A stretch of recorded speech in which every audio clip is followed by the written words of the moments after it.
原厂零件到了之后，开始装配并检查轮系是否顺畅。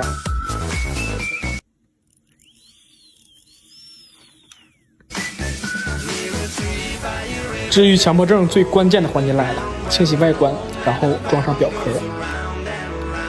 显微镜下观察保养完后的机芯润滑油状态，并且保养完后机芯整体夹板干净无瑕。小袋里边装的都是换下来的零件，我被吓到了。机芯表壳的外观清洗过后也都干净如新。保养完毕后经过调教，每天的误差可以达到最小1秒左右。重焕生机，你可以回家了，小 baby。